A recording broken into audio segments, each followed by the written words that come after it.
Welcome to this journey through one of the most disturbing cases recorded in the history of Clay County, West Virginia. Before we begin, I invite you to leave in the comments where you're watching from and the exact time you're listening to this narration. We're interested in knowing what places and what times of day or night these documented accounts reach. The sun was setting behind the hills of Clay County when Sheriff Thomas Harkins received the call on that autumn evening of 1925. A neighbor had reported unusual silence from the Reddick homestead, a small farmhouse nestled deep in one of the hollers of West Virginia's Appalachian wilderness. The Reddicks, Frank, Eleanor, and Frank's elderly father Silas, had been fixtures in the community for nearly 30 years. When Harkins arrived at the property, the front door stood ajar, creaking gently in the evening breeze. No lamps were lit despite the approaching darkness. The sheriff would later document in his official report that the silence was unnatural, as if the woods themselves were holding their breath. Inside, the remnants of a dinner sat untouched on the kitchen table. 3 plates of cold stew, 3 cups of tea, and a Bible opened to the book of Revelation. The Reddick family was nowhere to be found. The case of the Reddick family disappearance was officially closed in 1932, deemed an unexplained abandonment of property, according to county records. But in 1967, when the old Reddick property was scheduled for demolition to make way for a new road, workers discovered a sealed crawl space beneath the kitchen floorboards. What they found inside would reopen wounds long thought healed in Clay County, revealing a darkness that had been lurking in those hills since before anyone could remember. The items recovered from that space, including a journal, several letters, and photographs, were cataloged by the Clay County Historical Society before being transferred to state archives. Those documents, largely forgotten for decades, tell a story far more disturbing than the simple disappearance initially reported. The Reddick homestead had stood for nearly 50 years when Frank Reddick inherited it in 1898. According to land records from the Clay County Courthouse, the property encompassed approximately 20 acres of mostly wooded land along the Elk River. Neighbors described Frank as a quiet but respectable man who worked primarily as a timber cutter for the local logging operation. Frank had married Eleanor Barnes in 1901, a school teacher from the neighboring county who had come to Clay to work at the one-room schoolhouse serving the children of loggers and miners. Silas Reddick, Frank's father, had moved in with the couple in 1919 following what local doctors' records describe as a stroke that left him with limited mobility and occasional confusion of mind. Before the events of October 1925, the Reddicks appeared to live a modest but comfortable life. Church attendance records show the family attended Sunday services regularly at the Clay Methodist Church. The Reverend Miller's private notes mention that Elder Reddick often speaks of old-time religion, seemingly dissatisfied with our modern approach to Scripture. Eleanor maintained a small garden behind the house, growing vegetables and herbs that she would often share with neighbors. Frank continued his work with the Elk River Timber Company, though company records indicate he had requested fewer hours in the months leading up to the disappearance, citing a need to attend to matters at home. The Reddick property sat approximately 4 miles from the town of Clay, accessible via a narrow dirt road that wound through dense forest and steep hillsides. The nearest neighbor, Martha Collins, lived nearly a mile away, making the Reddick homestead unusually isolated even by the standards of rural West Virginia in the 1920s. This isolation would later complicate the investigation into their disappearance as days passed before anyone noticed their absence. What few people knew was that the Reddick property held a history predating even Silas's ownership.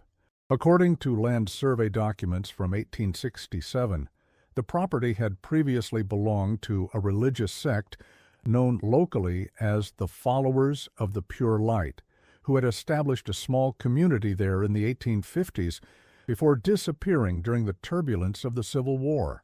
Their compound had been burned, and the land remained unoccupied until Silas purchased it in 1875.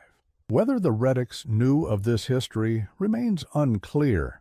though several entries in Eleanor's discovered diary suggest she had heard strange stories about the land from local elders. The weather in Clay County turned unexpectedly cold in the fall of 1925. According to meteorological records kept by the U.S. Weather Bureau stationed in Charleston, temperatures dropped nearly 15 degrees below seasonal averages beginning in late September. The sudden cold snap damaged crops throughout the region and forced many logging operations, including the one employing Frank Reddick, to temporarily suspend activities. This left Frank at home for extended periods, a situation that, according to Eleanor's diary, created tension in the household. Frank paces the floors at night, she wrote on September 28, 1925. He says the sound of the wind in the chimney keeps him awake, though I hear nothing but the usual autumn breeze. Eleanor's diary, a leather-bound volume recovered from the crawl space, provides the most intimate glimpse into the family's final weeks. Her entries, written in a neat teacher's script, document a gradual shift in the atmosphere of the household. On September 15th, she noted, "Silas seems more alert today than he has been in months. He asked Frank to help him to the window overlooking the north field and sat there for hours, watching the trees. When I asked what held his attention, he said only, 'It's starting to wake up again.'" This cryptic comment, unexplained in subsequent entries, takes on a disturbing significance in light of later events. Eleanor also recorded increasing tensions between Frank and his father. On September 20th, she wrote, "Another argument between Frank and Silas this evening. I could not hear all that was said, but Silas's voice rose enough for me to catch phrases about responsibility and what your grandfather began. Frank came to bed late and would not speak of it." This reference to Frank's grandfather, Ezekiel Reddick, who had died before Eleanor joined the family, suggests a history or obligation extending further back than previously understood. Frank's own journal, recovered among the documents in the crawlspace, reveals a man increasingly preoccupied with the history of his family's land. Entries dating from September 1925 show a growing obsession with what he referred to as the original purpose of this place. In an entry dated October 3rd, he wrote, "Father speaks more clearly now about the things he found when clearing the north field 30 years ago. He claims to have buried them again deeper where they belonged. I cannot shake the feeling that something remains unsettled." On October 7th, Frank made a troubling entry. "I dreamed of grandfather last night. He stood in the north field beside the old oak pointing to the ground. When I woke, I found myself at the window, looking out toward that same spot. Father says grandfather spoke of special properties in that field, of something in the soil or beneath it that must be tended to. I have always dismissed these as the ramblings of an old man, but now I wonder." The catalyst for the events that would ultimately lead to the family's disappearance appears to have been the arrival of a letter in early October 1925. The letter, postmarked from Cincinnati, Ohio, was addressed to Silas Reddick and signed simply, "An old friend." The contents, preserved in the state archives, are cryptic. "Dear Silas, the time approaches when accounts must be settled. The foundation remains, though you tried to hide it. I have not forgotten our agreement, nor what lies beneath. I will call upon you when the hunter's moon rises." The letter was dated October 5th, 1925. According to Eleanor's diary, Silas's reaction to the letter was dramatic. "When the post came today," she wrote on October 6th, "Silas received a letter that caused him great distress.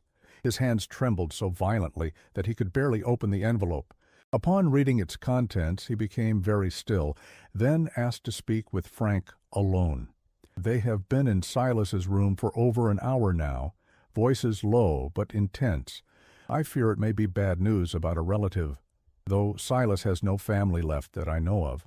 The hunter's moon, the first full moon after the harvest moon, fell on October 22nd that year. In the days leading up to this date, Eleanor's diary entries become increasingly concerned. On October 15th, she wrote, "Frank has taken to digging in the north field where his father told him not to disturb the earth. He returns to the house with mud-caked boots and refuses to speak of what he seeks. Silas grows agitated, mumbling about promises made and blood in the soil. I fear the stroke has confused his mind more than we realized. On October 16th, Eleanor recorded finding strange markings on the trees surrounding the north field. While gathering kindling this afternoon, I noticed odd symbols carved into the bark of several trees bordering the north field. They appear freshly made, the exposed wood still pale and raw. When I asked Frank about them, he claimed no knowledge, though his reaction suggested otherwise.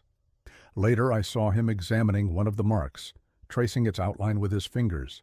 Something about his expression troubled me deeply, not fear or confusion, but a kind of grim recognition. The symbols Eleanor described were later documented by Dr. Margaret Lawson during her examination of the Reddick documents in 1967. According to her notes, Eleanor had sketched several of these markings in her diary: concentric circles with radiating lines, crescent shapes arranged in specific patterns, and angular forms resembling letters from no known alphabet. Dr. Mercer, who later translated the leather-bound book found in the crawlspace, identified these symbols as matching those described in the religious text, where they were associated with marking the boundaries and securing the threshold. On October 18th, Eleanor recorded a strange encounter with a traveler. A man stopped at our gate today asking for Silas.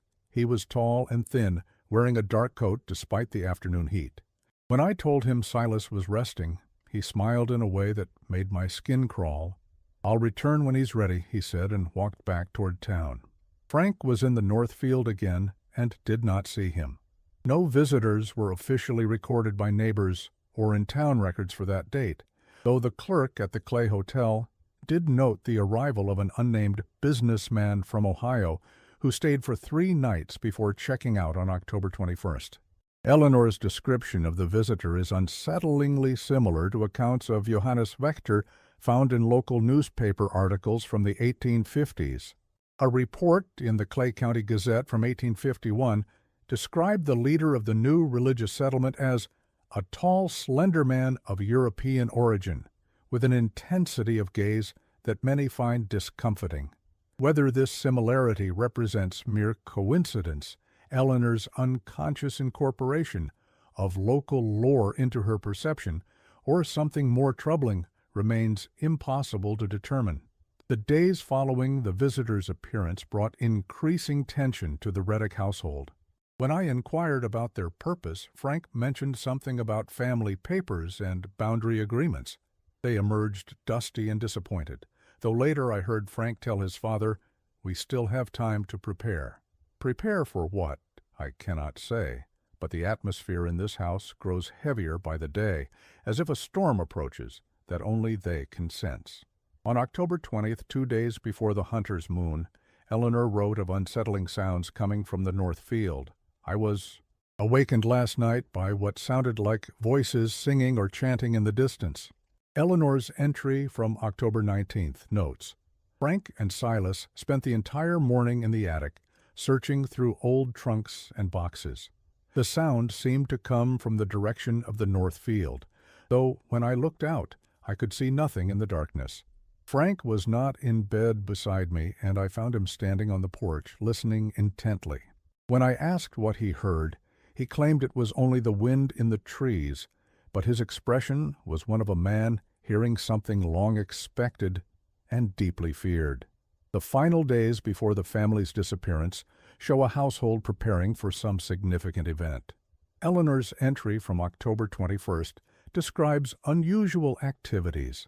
Frank has brought the good china up from the cellar, and Silas has instructed me to prepare the dining room for a formal dinner tomorrow night.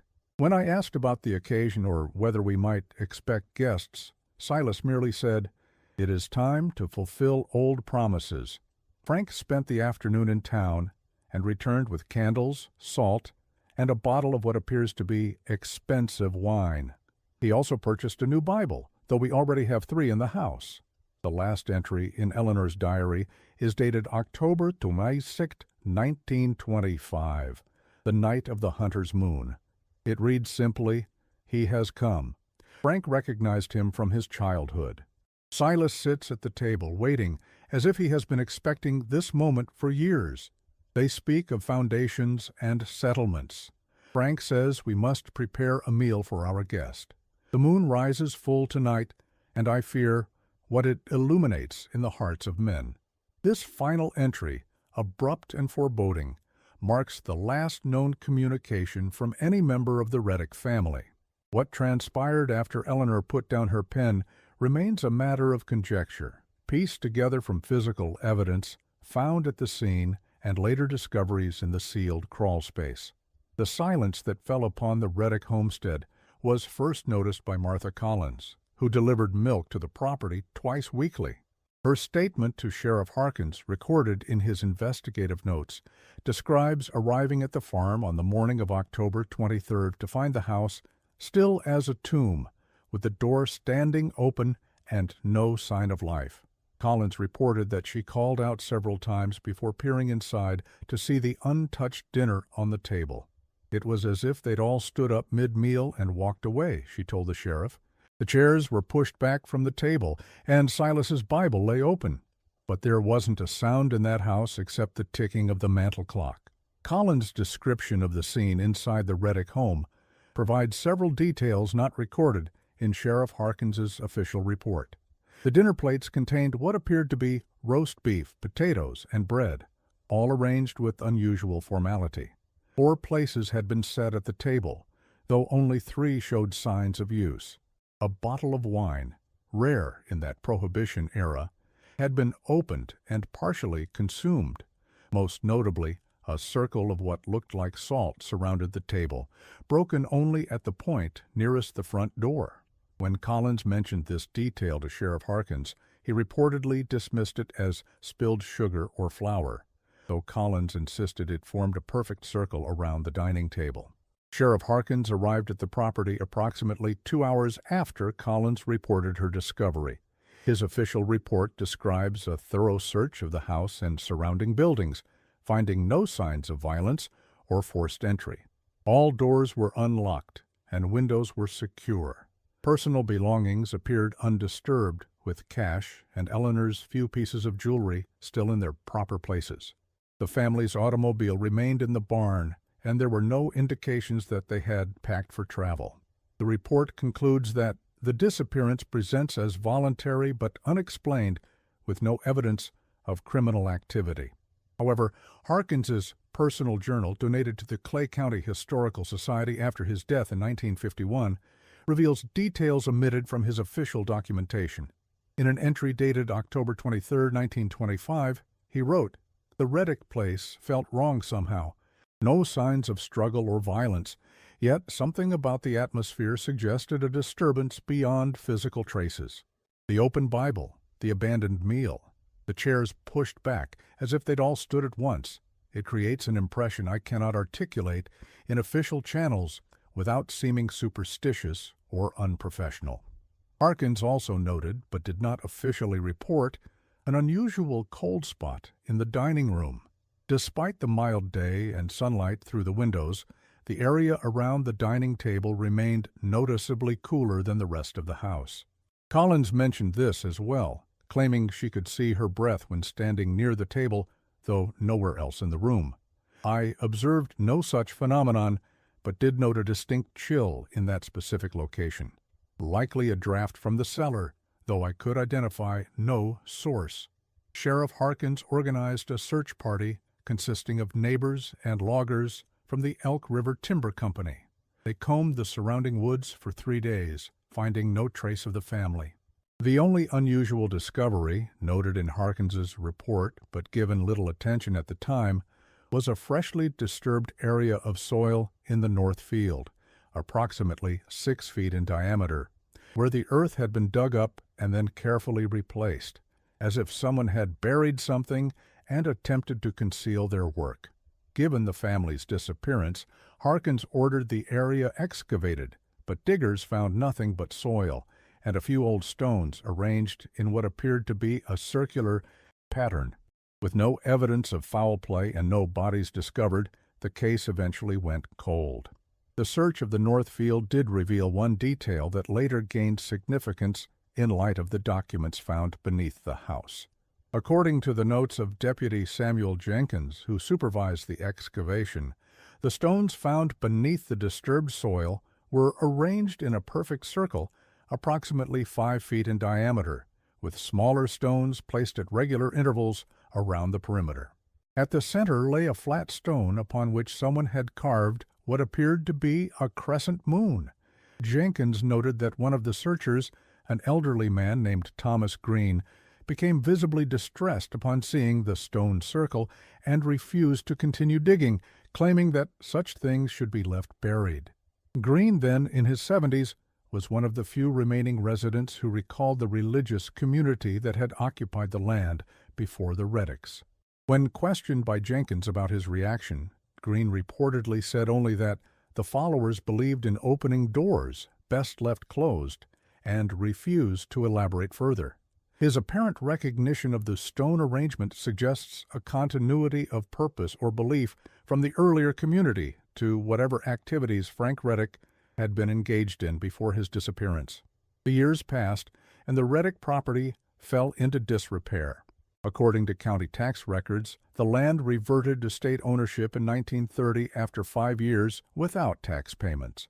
Local stories about the abandoned homestead began to circulate, tales of lights seen through the windows at night, of voices carried on the wind.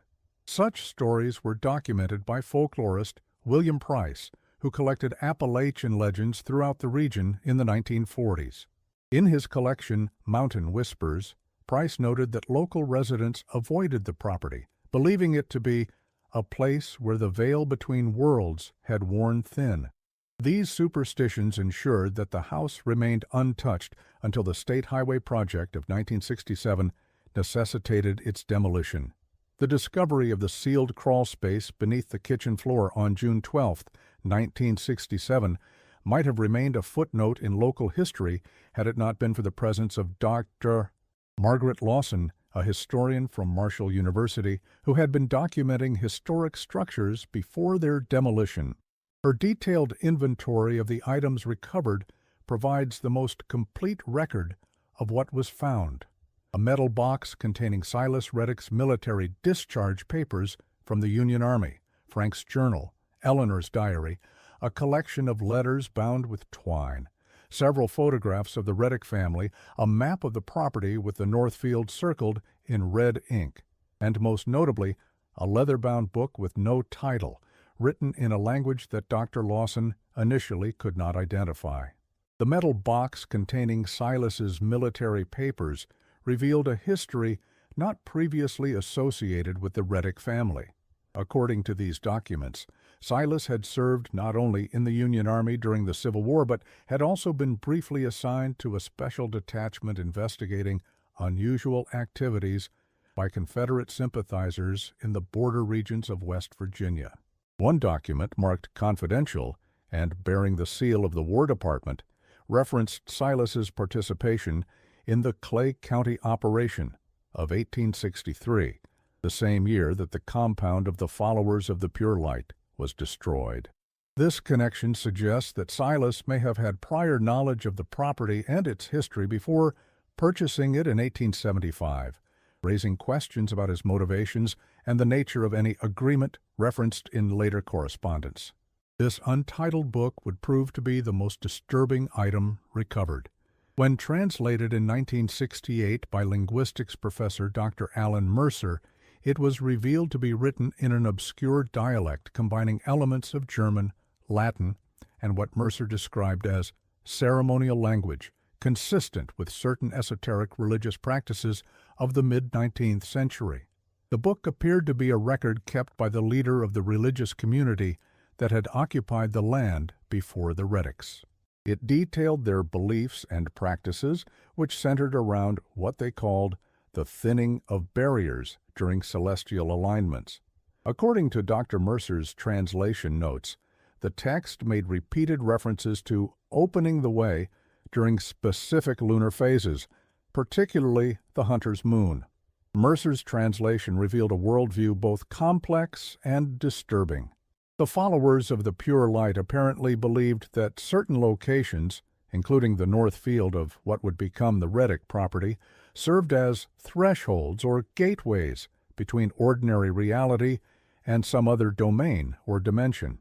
These thresholds, according to the text, required periodic maintenance through specific rituals conducted during astronomical alignments, particularly the hunter's moon. The purpose of these rituals was described in ambiguous terms, sometimes suggesting communication with entities from the other side, sometimes implying a need to strengthen the barrier between worlds. Most troubling were passages describing what the text called the settlement, or the accounting, a ceremony conducted every 50 years during which the threshold required renewal through offering. The nature of this offering remained oblique in the text, with references to willing vessels and those who hear the call and answer. One passage, highlighted in Mercer's translation notes as particularly significant, stated, "The door opens both ways.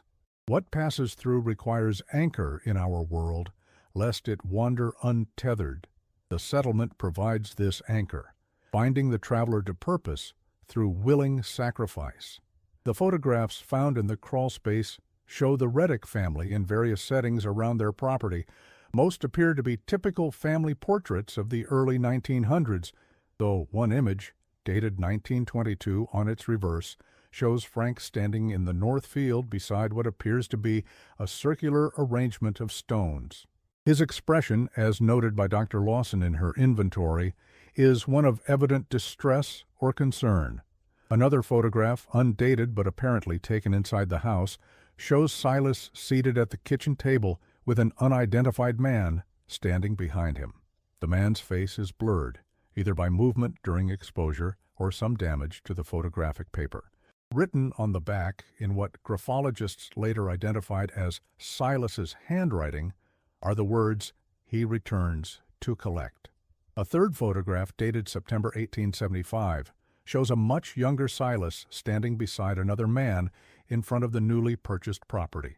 The second man is identified on the back as J.W. and matches the description of Johannes Vector found in contemporary accounts. This image confirms a direct connection between Silas and the leader of the religious community that had previously occupied the land, suggesting a continuity of knowledge and, perhaps purpose, that extended across decades. The letters found with the photographs include correspondence between Silas Reddick and a man identified only as J.W., dating back to 1875, when Silas first purchased the property. In one letter dated November 1875, J.W. writes, "I must advise against your settlement on that particular parcel. The previous occupants did not abandon it willingly, and certain arrangements were made regarding its future use. If you persist in this purchase, you must understand that obligations come with the land. Every 50 years, when the cycle completes, settlement will be required." Silas's replies, if they existed, were not among the documents recovered. A second letter from J.W., dated December 1875, elaborates on the nature of these obligations. The circle in the north field marks the foundation. It must remain undisturbed, save for the necessary maintenance during the proper alignments. I have marked the dates in the almanac I provided. Minor observances annually, with the greater settlement at the 50-year mark. Should you fail in these duties, consequences would extend beyond your family to all who dwell in proximity. The threshold must be maintained, lest what waits on the other side find another way through. Subsequent letters, spanning from 1876 to 1923, document an ongoing relationship between J.W. and Silas, suggesting that J.W. remained alive far longer than would be expected given his apparent age in the 1875 photograph. The letters refer to meetings in Cincinnati where J.W. apparently resided and contain discussions of signs and preparations related to the maintenance of the threshold. A final letter, dated January 1925, the year of the Reddick disappearance, states simply, "The time approaches. The hunter's moon of this year marks the 50th cycle. I will come to oversee the settlement as was agreed. Prepare your household." When investigators attempted to trace the mysterious J.W., or the unnamed visitor from Cincinnati, they found that the trail had gone cold decades earlier. Records from the Clay Hotel confirmed that a man signing the register as James Whitcomb had indeed stayed there in October 1925, listing a Cincinnati address that, when checked in 1967, proved to be a vacant lot. No death certificates for any members of the Reddick family were ever filed in Clay County or surrounding areas, and no record of their relocation exists in any official documentation. The most disturbing connection emerged in 1968, when historian Walter Stevens uncovered references to a religious leader named Johannes Vechter, who had established the community known as the Followers of the Pure Light in the 1850s. According to Stevens's research published in the Journal of Appalachian Religious Studies, Vechter had fled his native Germany following persecution for his unconventional beliefs, which blended Christian apocalypticism with older pagan concepts regarding cosmic cycles and sacrificial offerings. Vechter and most of his followers had allegedly perished when their compound burned in 1863, though local newspaper accounts from the time noted that several bodies appeared to have suffered wounds inconsistent with fire damage. Stevens's research uncovered additional details about Vechter that may be relevant to the Reddick case.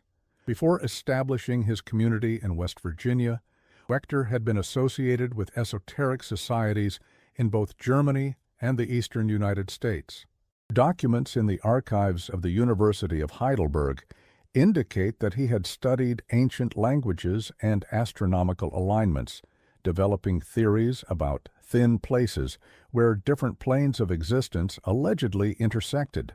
These theories, considered heretical by conventional religious authorities, apparently formed the foundation for the beliefs and practices of his later community in Clay County. Most significantly, Stevens found evidence suggesting that Vechter had predicted his own death and transformation decades before the 1863 destruction of his community.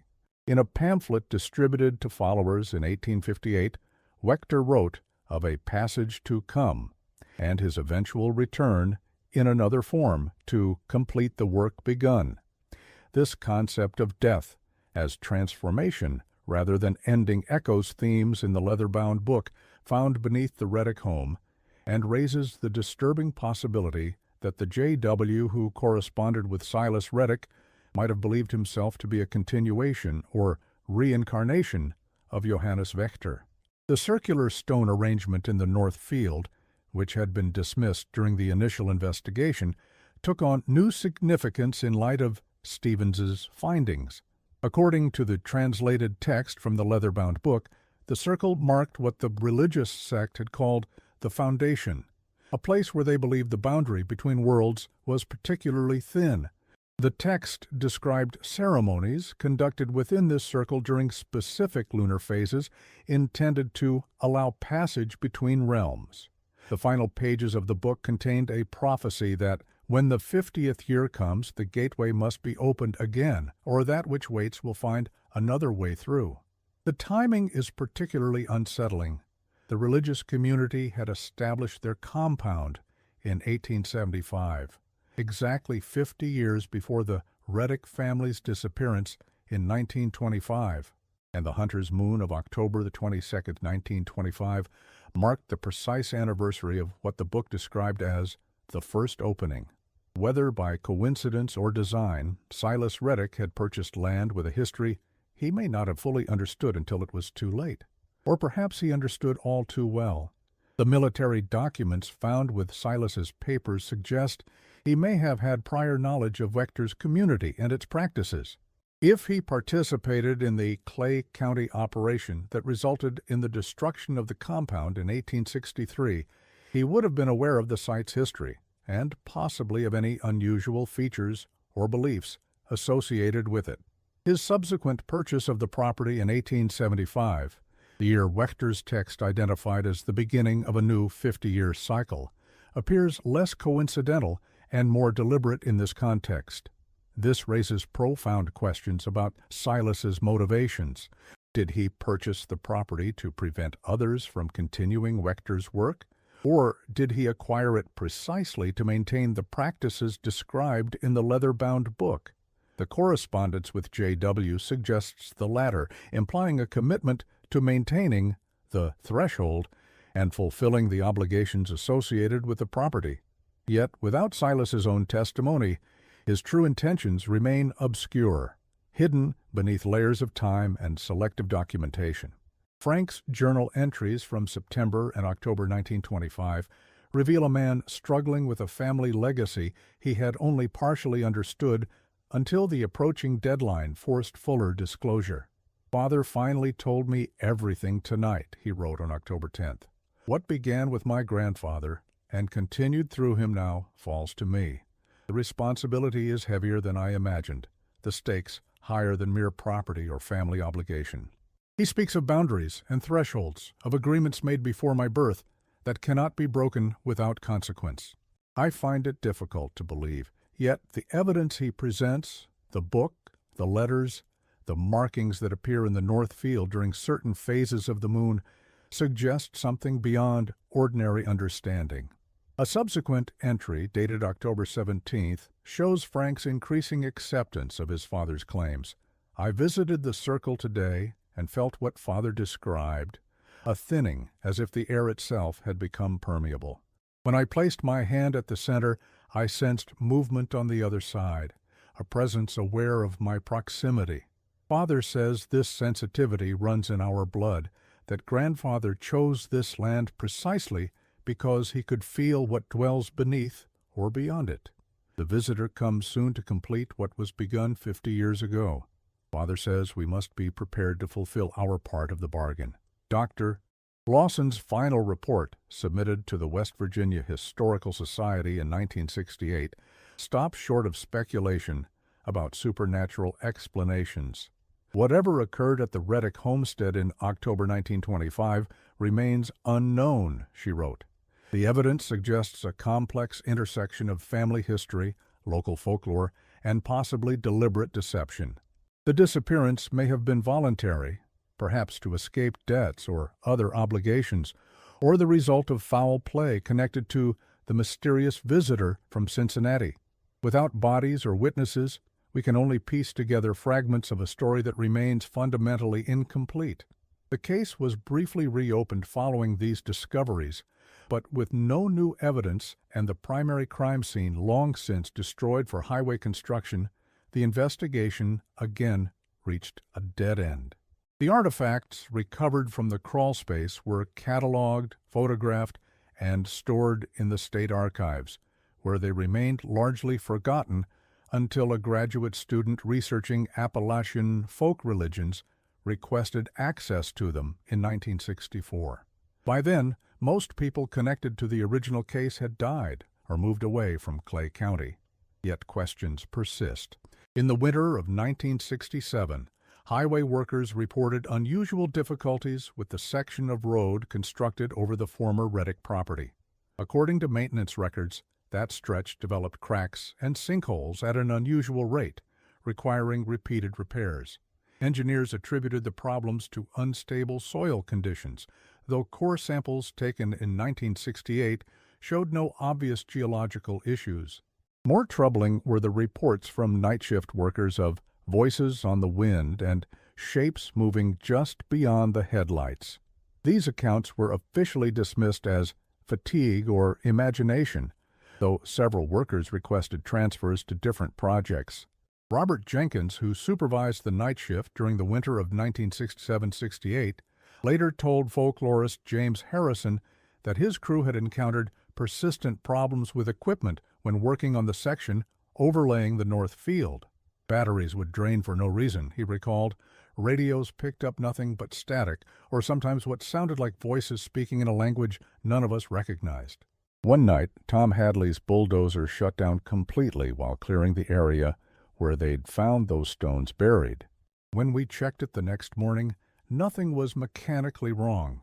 It started right up, but Tom refused to operate it again in that specific location. Jenkins also described an incident in January 1968 that was never officially reported.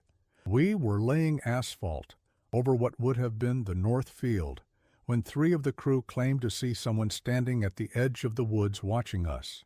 They described a tall, thin man in old-fashioned clothes just standing there despite the snow and cold. When they approached, he walked into the trees and disappeared. The next morning, we found a perfect circle of footprints in the snow about 6 feet across, exactly where the stone circle had been found. No tracks leading to or from it, just the circle itself.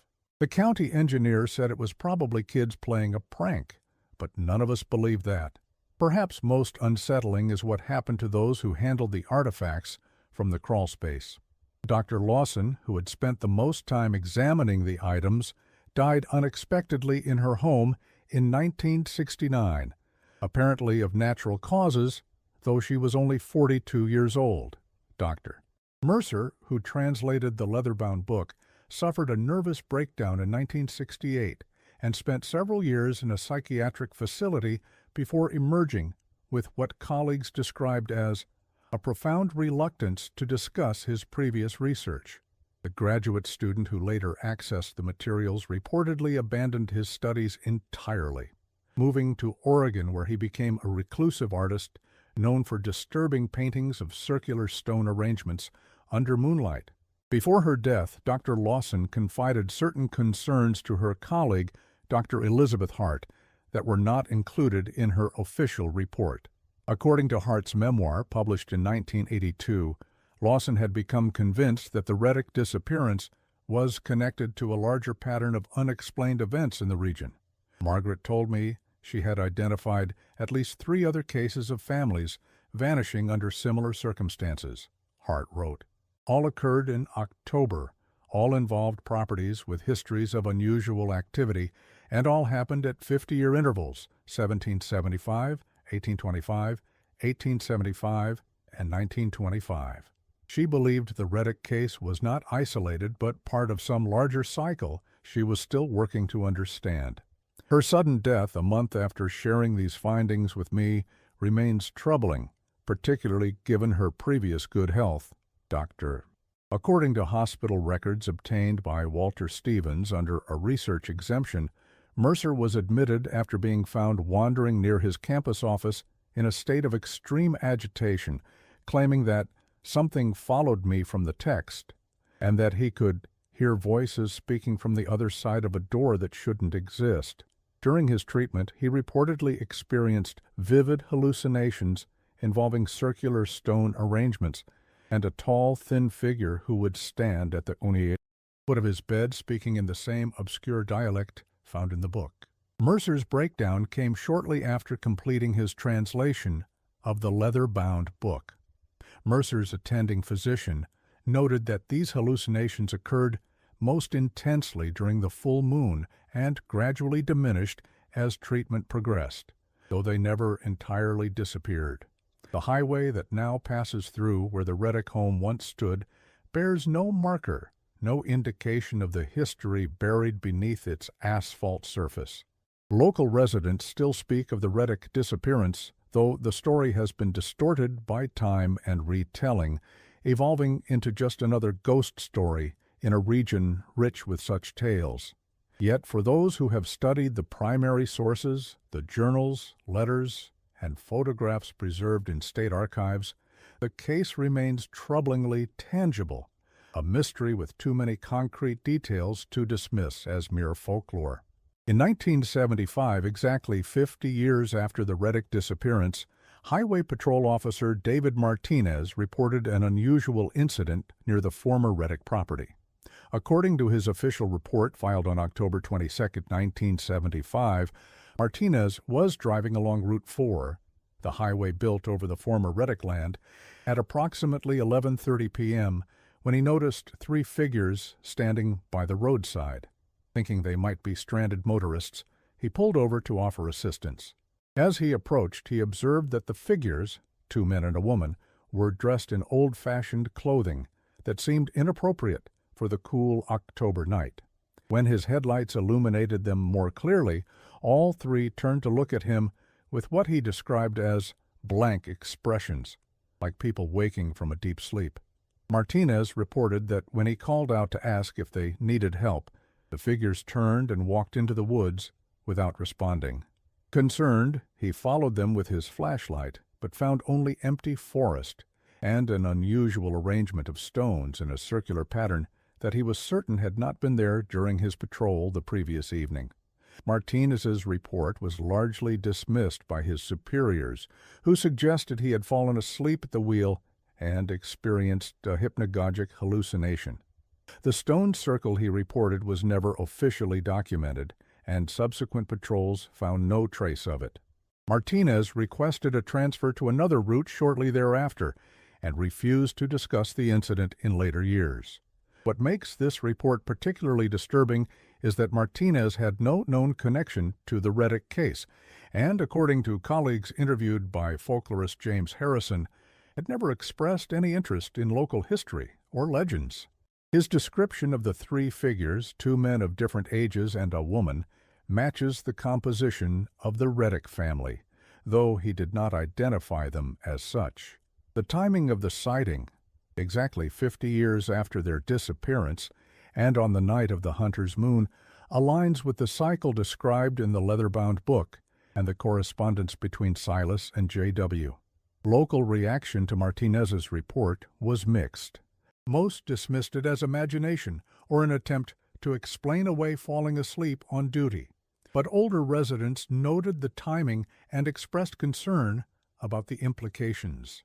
Harold Green, son of Thomas Green, who had participated in the original search for the Reddick family, reportedly warned that they'll be looking for someone to take their place and advised people to avoid the area during the full moon of October. Green's statement, recorded by Harrison in interviews conducted in 1976, suggests a continuation of the folk belief that whatever happened to the Reddicks represented not an ending, but a transformation or transition that would need to be repeated. The Martinez incident, while officially dismissed, adds another layer to the Reddick mystery, suggesting a pattern that extends beyond their disappearance to encompass a larger cycle of appearances and vanishings. If there is any truth to this pattern, the next significant date would fall in October 2025, a prospect that continues to generate unease among those familiar with the case. While most academic researchers dismiss the 50-year cycle as coincidence or selective interpretation of historical events, a small group of scholars and local historians maintain a watchful interest in the former Reddick property and the stretch of highway that now covers it. The highway itself has developed a curious reputation over the decades. Maintenance records show an unusually high frequency of repairs needed for that particular section, with pavement cracking and subsiding at rates inconsistent with similar roads in the region.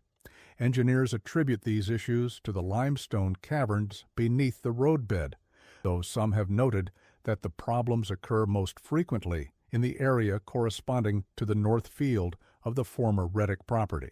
More difficult to explain are the accounts from drivers who report unusual experiences while traveling that stretch of road, particularly at night and during the autumn months.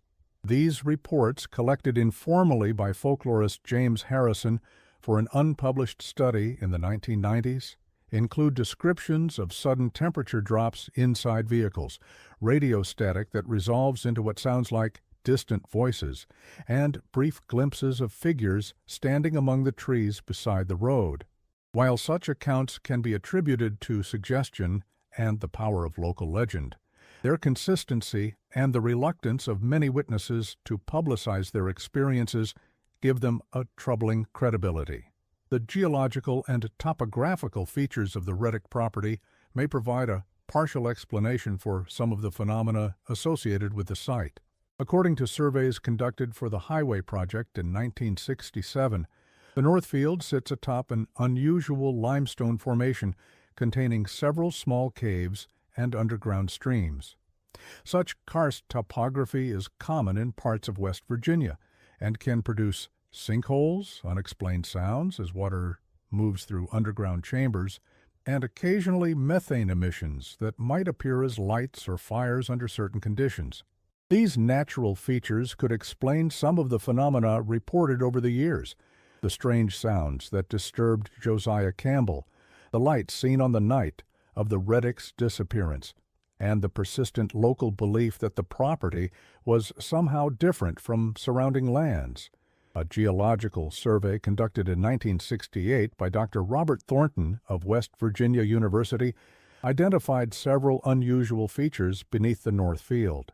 Using ground-penetrating radar, Thornton discovered a complex of small caverns approximately 20 feet beneath the surface, arranged in what he described as an almost perfect circle, with tunnels radiating outward like spokes from a wheel.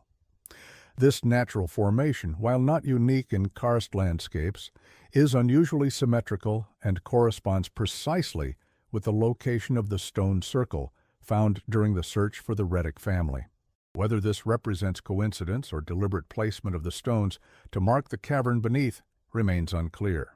Thornton's report, submitted to the State Highway Department but never published, also noted unusual magnetic readings in the North Field area. The instrumentation showed significant deviations from normal background readings, he wrote, particularly at the center of the cavern complex. These anomalies could result from mineral deposits with high iron content, though no such deposits are known to exist in this region.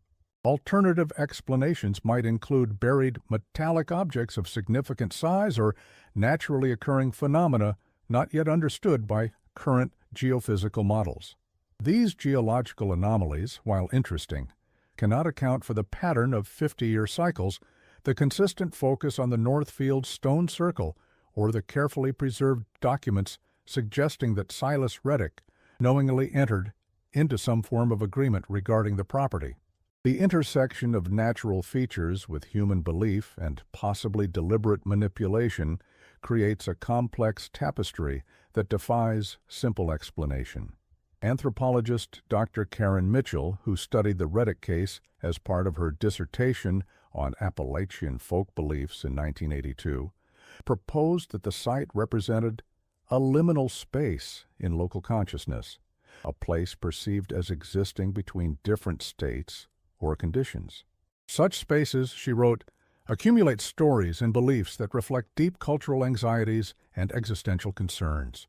Whether or not anything objectively unusual occurs at these locations, they function as repositories for unresolved tensions within the community's collective psyche. Mitchell's analysis suggests that the Reddick disappearance, occurring as it did in a location already associated with mysterious events, became a focal point for local fears about isolation, abandonment, and the perceived thinning of community bonds as industrialization and modernization transformed rural Appalachia. The 50-year cycle in this interpretation represents not a literal pattern, but a cultural mechanism for preserving and transmitting these anxieties across generations. Yet this sociological explanation, while compelling, does not fully account for the concrete evidence found beneath the Reddick home. The journals documenting increasing disturbances before the family's disappearance, the correspondence with J.W., spanning decades, the leather-bound book describing practices and beliefs centered on the North Field, and the precise timing of both the original disappearance and subsequent phenomena reported at 50-year intervals. These elements suggest a continuity of purpose and understanding that transcends typical folklore development. Dr. Alan Mercer, who translated the leather-bound book found in the crawlspace, later became convinced that the Reddick case represented something more than folklore or coincidence. Before his nervous breakdown in 1968, he wrote to Dr. Lawson expressing his concerns, "The text describes not merely religious practices, but a systematic attempt to interact with something believed to exist on the other side of a barrier, something that required periodic feeding or maintenance to prevent a more catastrophic breaching. Whether this represents a genuine phenomenon or merely the delusions of a disturbed mind, Wechter clearly believed he was engaging with forces beyond ordinary understanding. More troubling is the evidence suggesting that Silas Reddick came to share this belief, possibly through direct experience on the property. Mercer's letter goes on to speculate about the nature of the agreement mentioned in the correspondence between Silas and J.W.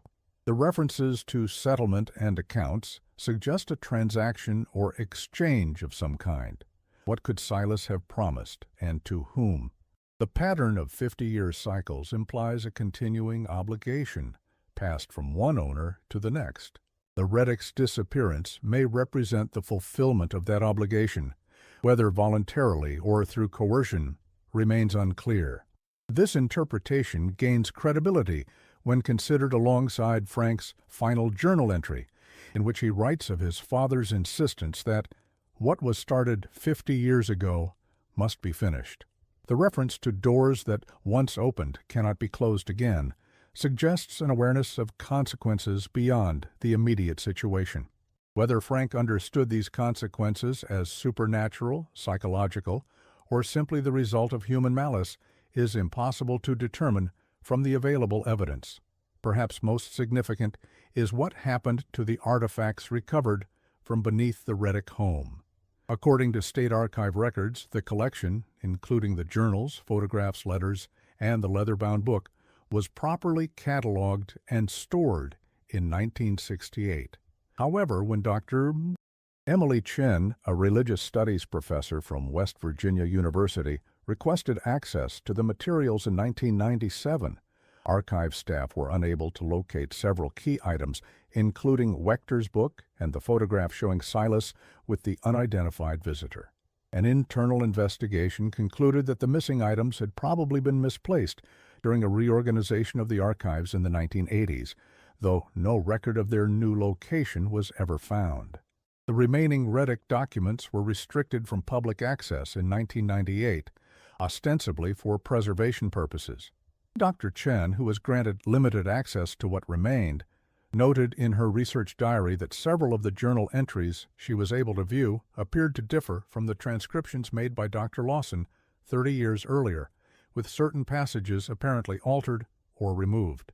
When she raised this concern with archive administrators, she was informed that no further access would be granted without approval from the State Historical Commission, approval that was subsequently denied without explanation.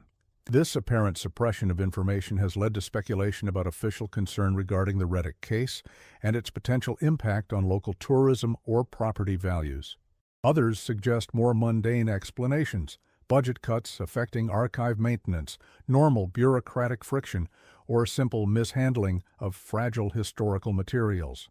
Whatever the reason, the result has been to further obscure an already elusive historical puzzle. Dr. Chen's notes from her limited examination of the Reddick materials include observations about documents not mentioned in Dr. Lawson's original inventory. According to Chen, these drawings were accompanied by notations in Eleanor's handwriting describing dreams or visions of a door standing open in the air and figures moving on the other side of a transparent barrier. The notebook also contained what appeared to be transcriptions of conversations between Frank and Silas discussing what Eleanor referred to as the visitor's nature and what lives in the circle. Chen's research was never published, and she declined to discuss her findings when approached by later investigators. Among these was a small notebook, apparently belonging to Eleanor Reddick, that contained not diary entries but sketches of unusual symbols similar to those found carved into trees around the North Field. Her academic career took an abrupt turn shortly after her attempt to access the Reddick materials, shifting from religious studies to mainstream history with no further reference to the case in her subsequent publications. When contacted by folklorist James Harrison in 2001, she replied only that some subjects are better left unexplored and refused further communication. Local knowledge of the Reddick case persists primarily through oral tradition, with stories passed down through generations of Clay County residents. These accounts often blend factual details with supernatural elements, creating a folklore that both preserves and distorts the historical record. In taverns and on front porches throughout the region, older residents still speak of the Reddick family and the cycle of the hunter's moon, warning that certain places should remain undisturbed and certain histories left unexamined. One persistent local belief holds that the Reddicks did not disappear but rather went inside the hill, entering one of the limestone caves beneath their property and emerging into some other place or time. This narrative echoes Appalachian folk tales of hollow mountains and hidden realms accessible only during specific celestial alignments. While lacking scientific credibility, such stories reflect the human need to create coherence from fragmentary and disturbing events. Other local accounts focus on the mysterious visitor from Cincinnati, described in some versions as a dark man or gentleman caller who appears every 50 years to collect what's owed. These stories often connect the visitor to Johannes Vector, suggesting that he somehow survived the destruction of his community in 1863 and continued to exert influence over the property from afar. The historical James Whitcomb, who signed the hotel register in October 1925, becomes, in these tales, either Vector himself or his descendant or representative. Harold Green, interviewed by Harrison in 1976, offered a particularly detailed version of this narrative, claiming that his father Thomas had recognized the visitor described in Eleanor's diary as resembling a man pictured in old photographs of Vector's community. Dad said the man hadn't aged a day since those pictures were taken, Green told Harrison. He believed Vector had found something in those caves beneath the North Field, something that changed him in ways most folks wouldn't understand. The Reddicks were part of some bargain struck long before they came to that land, and when the time came, they had to honor it like those before them. The truth about what happened to the Reddick family on that October night in 1925 may never be fully known. The physical evidence has been compromised by time and development. The documentary evidence has been scattered, lost, or possibly suppressed. And those who might have provided first-hand accounts have long since passed away.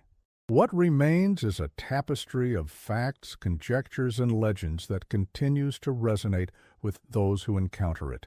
Yet the story of the Reddick family speaks to something fundamental in the human experience: our relationship with the land we inhabit, the histories we inherit, and the obligations that bind us across generations. Whether interpreted as a tale of supernatural forces, human malice, or psychological decline, the Reddick disappearance reminds us that the past is never truly finished, that what came before continues to shape what follows. For those who drive along Route 4 through Clay County, particularly on clear October nights when the moon rises full and bright over the Appalachian hills, the Reddick story offers a moment of reflection. The highway passes over what was once the North Field, where Frank dug in search of something his father had buried, where generations before him had placed stones in a circle for purposes now obscured by time. Beneath the asphalt and concrete lies a history that continues to echo, a silence that continues to speak, and sometimes in that silence, attentive travelers report hearing something like distant voices carried on the wind, voices speaking of obligations met and prices paid, of doors opened and lives transformed, of a family that sat down to dinner one autumn night and never rose from the table, at least not in any way that left traces in our world. What happened to Frank, Eleanor, and Silas Reddick on the night of October 22, 1925? Did they flee, pursued by obligations tied to land with a dark history? Did they fall victim to the mysterious visitor from Cincinnati, perhaps in some dispute over property or old debts? Or did something more inexplicable occur, something hinted at in the cryptic writings found beneath their kitchen floor? The dinner left on the table, the open Bible, the chairs pushed back as if the family had risen together. These details suggest a departure both sudden and anticipated, as if they had been called away in the middle of their meal by something they had been expecting. In his final journal entry, dated October 21, 1925, Frank Reddick wrote words that continue to haunt researchers. "Father says the time has come to settle accounts. He speaks with clarity I haven't seen in years. The visitor arrives tomorrow with the rising of the hunter's moon. The circle in the north field is complete again. Eleanor fears what comes next, but Father says we have no choice. What was started 50 years ago must be finished one way or another. I've hidden this record where it might someday be found, though I pray it never is. Some doors, once opened, cannot be closed again. The October night when the Reddick family vanished was clear and cold, with the hunter's moon rising full and bright over the Appalachian hills. Whatever transpired in that isolated homestead remains locked in the silence of history, a whisper among the endless trees of Clay County, a story that resurfaces every 50 years when the moon grows full in October and the wind carries voices that sound almost, but not quite human. As the 50-year anniversary of Officer Martinez's encounter approaches in 2025, some in Clay County have begun to watch the stretch of highway over the former North Field with renewed interest. Local historian Michael Foster, who has studied the Reddick case for decades, has submitted a proposal to the State Highway Department requesting permission to conduct non-invasive ground surveys of the area during the autumn of 2024, citing concerns about potential geological instability. His true motivation, as he confided to colleagues, is to determine whether the stone circle reported by Martinez in 1975 might reappear as the anniversary approaches. Foster's interest is not merely academic. His grandfather was among the search party that combed the woods for the missing Reddick family in 1925, and family stories about the case have been passed down through generations. There's something about that land that doesn't fit our usual understanding, Foster told a local reporter in 2023. Whether it's geological, psychological, or something else entirely, the pattern of events deserves serious investigation before the next cycle completes. The records of the Reddick case remain accessible in the state archives for those with academic credentials and a compelling research purpose. But the archivists who oversee the collection offer a curious warning to those who request access. Review these materials during daylight hours only, and never during the week of the hunter's moon. When asked about this unusual policy, established in 1969, the chief archivist merely shrugs. Just a tradition, he says. Some traditions exist for good reasons. He offers no further explanation. But his eyes drift toward the window, toward the distant hills of Clay County, where the Reddick homestead once stood, where a family sat down to dinner one autumn night and never rose from the table, at least not in any way that left traces in our world. The Reddick family vanished without a trace on October 22, 1925. Their disappearance was investigated, filed away, and largely forgotten until the chance discovery of hidden documents 4 decades later. Those documents raised more questions than they answered, hinting at obligations stretching back generations, at cycles completed and renewed, at debts paid in coin beyond understanding. The truth lies scattered across yellowing papers in archive boxes, in stone circles long since plowed under, in the memories of a community that prefers not to remember too clearly, and perhaps in the whispers that still ride the wind on October nights when the hunter's moon rises full and cold over the hills of Clay County, and something moves in the shadows of the trees, patient and hungry, waiting for another 50 years to pass.